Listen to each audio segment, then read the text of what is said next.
Hi guys, India won a thriller tonight at Chennai with 4 balls to spare, and all thanks to Tilak Verma, who played a brilliant hand and took India home. England got to 165, and that was by in all estimations at least 20 runs below par. But England bowled brilliantly. Jofra Archer and Mark Wood bowled up a real head of steam tonight, and India was in a real spot of bother. But Tilak Verma played a brilliant hand and was very ably supported by Washington Sundar, and then down the line by Ravi Bishnoi. And India made it to the summit with 4 balls to spare. And I hope finally Harry Brook, who must have now run out of excuses for not being able to read Varun Chakravarti, because there wasn't any smog there tonight in Chennai, and yet he was castled by Varun for 13. I'm Siddharth, you're watching Gully Cricketer, and guys, please do consider subscribing and please leave your opinions and your feedback in the comment section. So Sky won the toss tonight and elected to field first, and it was a brilliant batting wicket. England came to bat, and India in the very first over picked up Phil Salt again. Arshdeep Singh, his great vein of form continues. In Bumrah's absence, he's establishing himself as a frontline seam bowler for India. It was a short ball going away. He tried to fetch it, Phil Salt, and was caught a simple catch in deep mid wicket by Washington Sundar. Uh, Ben Duckett also didn't last long. He tried to play a reverse sweep of Washington Sundar, and it was a simple catch. Again, the standout batsman for England was uh, the captain George Butler, who got 45 of 30, and again wickets kept falling around him. Harry Brook made a startling statement about smog in Kolkata. Apparently, because of the smog, he couldn't read Varun Chakravarti's deliveries. There was no smog there in Chennai tonight. It was clear skies, the visibility was great, and he was still castled at 13 by Varun Chakravarti again. Um, I don't know. I hope he, but stops making excuses and goes back and works on his game. And he's a very good player. I hope he does that. And this kind of silly statements make no sense coming from someone like him. I hope he goes, back to his game, to the nets, works out a way to uh, score runs against quality spin bowling, frankly. Uh, then Liam Livingston, he tried to get by, but he didn't quite, find that game. He never looked comfortable today. Jamie Smith.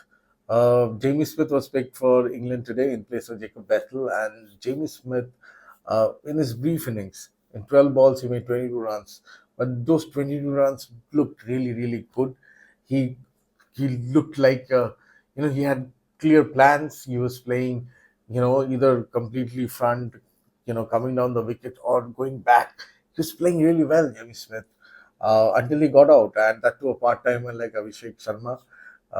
In fact, he took Abhishek Sharma in the first 2 balls. He took for a 6 and 4, and then he tried to repeat it, and it was caught at long off. Simple catch. Hopefully, this too would be, like Jamie Smith would take something out of it and come back better. He already got 10 runs on the first 2 balls. In fact, at that point of time, England was already 5 wickets down after 10 overs, and they were around 80. I thought, they could have just played out a couple of overs, got an idea of how the wicket was playing and everything, and then go for it. But yeah, like that is T20 cricket. That's how modern teams like England and India go about things. It didn't pay off today, in my opinion. So Jamie Smith uh, did look good for those 22 runs, and then Bryden Cast was again picked in place of Gus Atkinson in the side today. He played a brilliant knock of 30. Uh, excuse me. Cars got a 31 of 17 balls, and he was very unfortunately run out. There was a misunderstanding between him and Jofra Archer, and that was one of the turning points of the game, I felt, because Bryden Cast was batting brilliantly.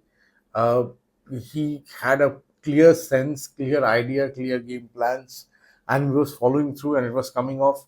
He looked really good, but that wicket came at the very right point for India. It was a silly run out at the end of the day, a very bad misunderstanding between him and Jofra Archer.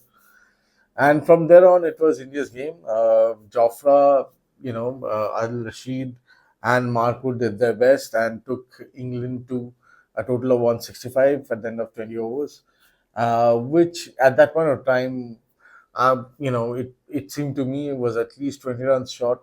By all estimation, it was at least 20 runs short. And then India came to bat, and Abhishek Sharma and Sanju Samson went about their business. Jofra Archer and Mark Wood opened the bowling for them. They were both bowling a real steam of gas. The both of them were, consistently in the late 140s, touching 150. Excuse me. And I mean, first Abhishek Sharma fell. It was a brilliant ball by Mark Wood. Uh, Umpire gave it out, stuck on the pad, in the back pad. Uh, it was given out on field. He reviewed, but even after review, it was plum LBW. And Sanju Samson didn't last too long either. He fell into the trap again. Again, Jofra Archer was bowling fast. He had the trap set, and Sanju really fell for it. Went for the pull shot and was caught at a deep mid wicket. Uh, Surya came.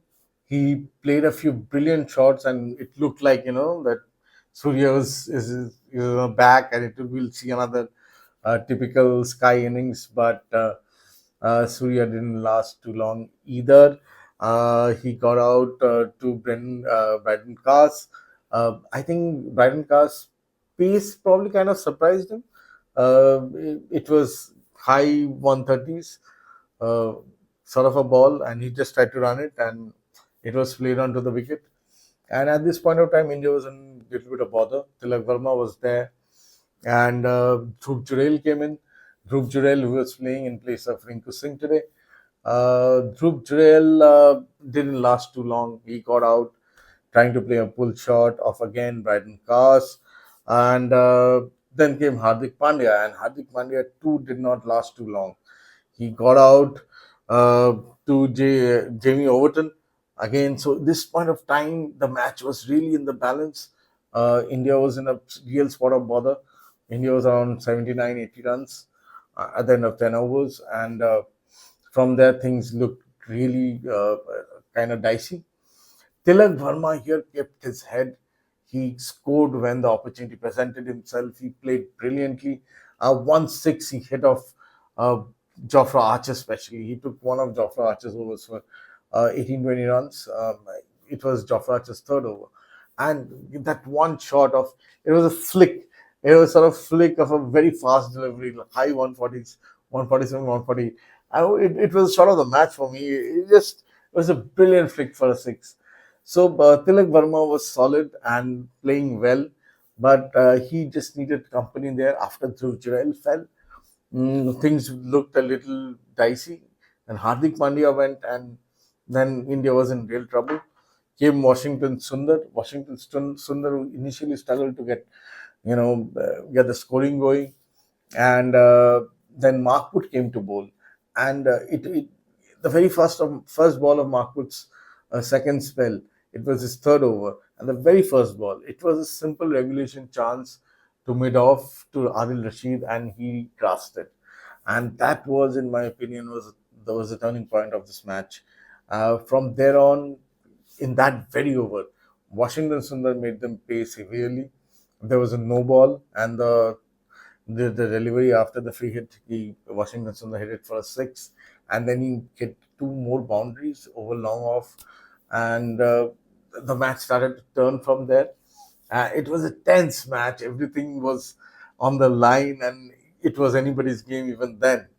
And then Washington Sundar fell to again Braden Cars, uh, and at that point of time, the match was again in the balance. Arshdeep Singh came to bat. Sorry, Akshar Patel came to bat, but Akshar Patel, I thought, didn't wasn't very smart today. He,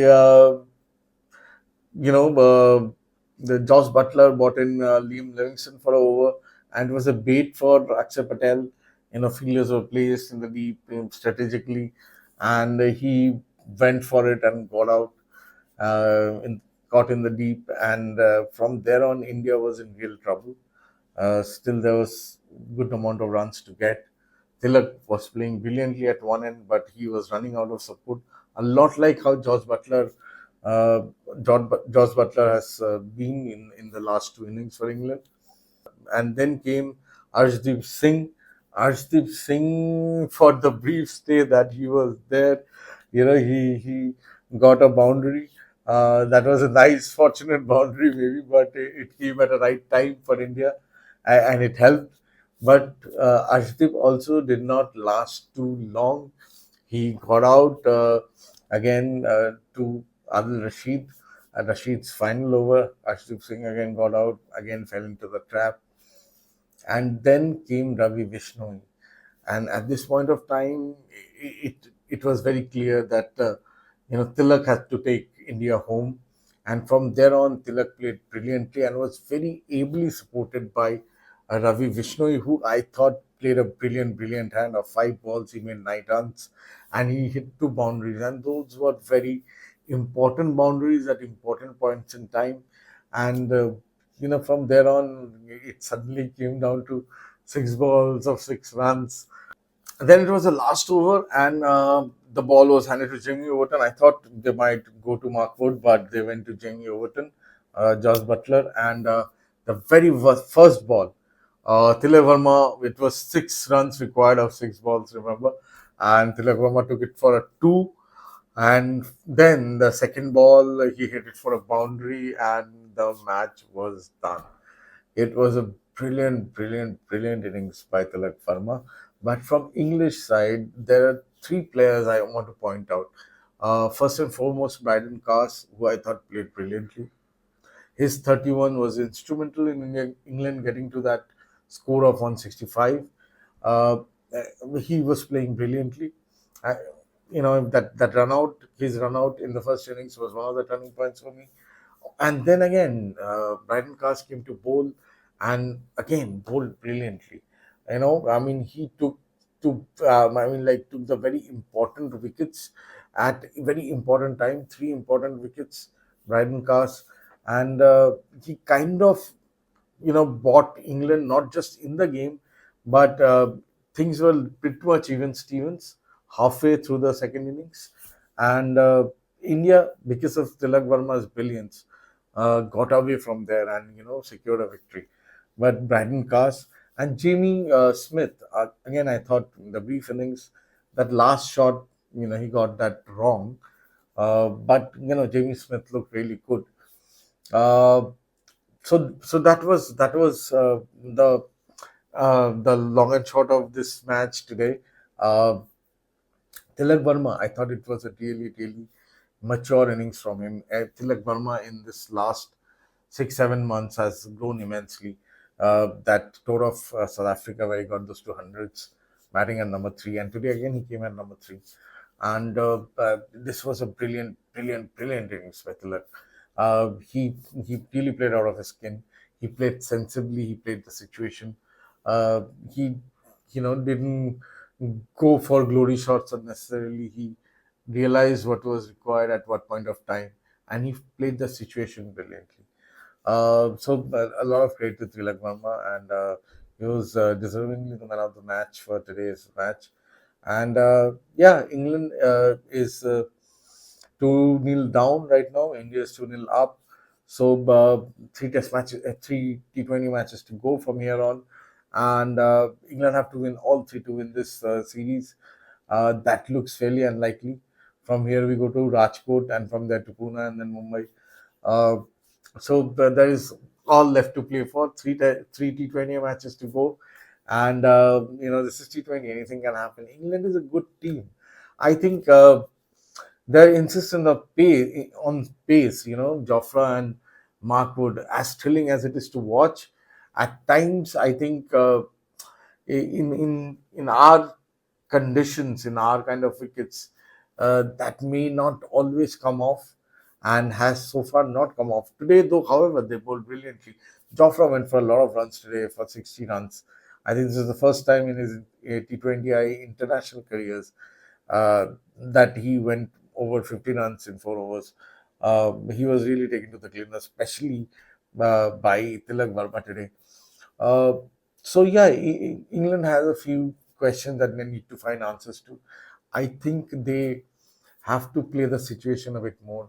Uh, I felt at times in the first innings today while they were batting, like as I said, when Jamie Smith was batting with Livingston, at that point of time, halfway stage, I thought they could just play 2 overs a little conventionally and get in a little bit, understand what was going on, the pace and bounce and the spin and everything of the wicket, and that way I felt they could have given themselves a better chance. But it's the way modern T20 cricket is played, and it's the way England seems to play, especially under Brendan McCullum. But yeah, they're now 2-0 down. India is 2-0 up. Uh, 3 T20 is to go. Let's see how it goes from here on. Thanks for watching, guys. Do consider subscribing, and please leave your opinions and your feedback in the comment section. I'll see you again after the 30 20.